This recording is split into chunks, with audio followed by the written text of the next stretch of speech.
Today we are going to be talking about medieval guilds.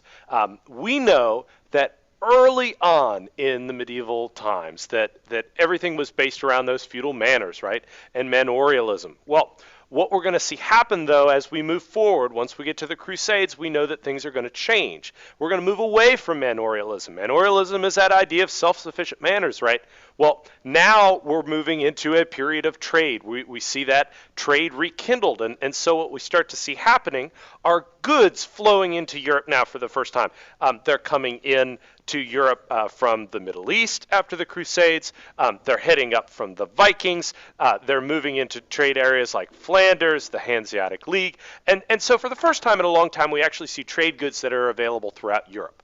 Well, as these trade goods start to come in, as these goods start to be available, as people start to flock to towns as a result of this influence of trades, what we start to see develop are these guilds, these associations and groups of artisans and craftsmen who are going to group themselves together, join together for their economic benefit. So this might be a group of weavers, a group of blacksmiths, a group of shoemakers, something like that. What they're going to try to do is control all of the trade in a given town. So like, for example, all of the bakers in a certain town might all be members of the Bakers Guild.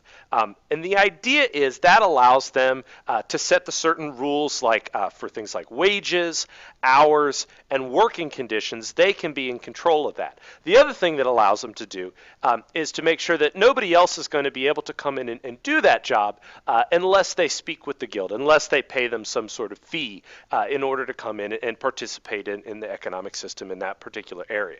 The other thing, though, that guilds do is they're going to offer a support group for these merchants. Now that people have moved outside of the manors, that they're not just relying on the feudal lords, they're going to have to rely on each other for things like assistance.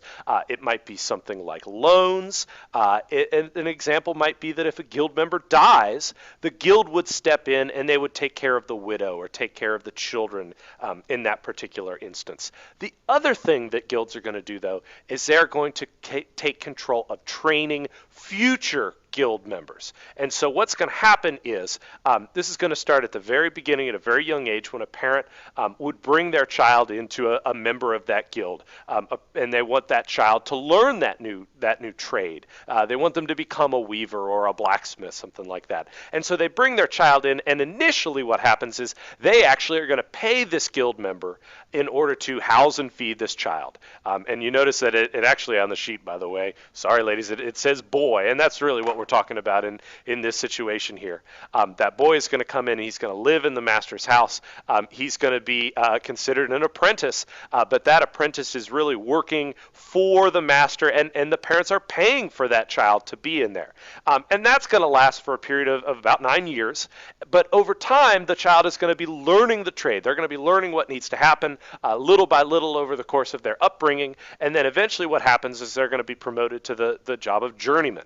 Once they become a journeyman, then they actually are going to receive wages. They're going to be paid for the work that they're doing because now they are sufficiently good at this trade that they are actually adding to the production that this particular member of the guild is able to come up with.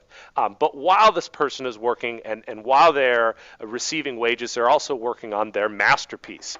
And the idea is once they have created a masterpiece, they have demonstrated now that they are worthy of being a member of the guild in their own right.